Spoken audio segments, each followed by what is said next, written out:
Merhaba arkadaşlar, kanalımıza hoş geldiniz. Bugün sizler için iki harika oyuncumuz Elçin Sangu ve Barış Arduç'tan yeni ve güzel fotolar sizler için hazırladık.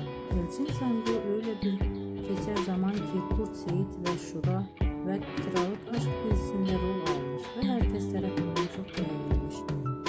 Biz de sizler için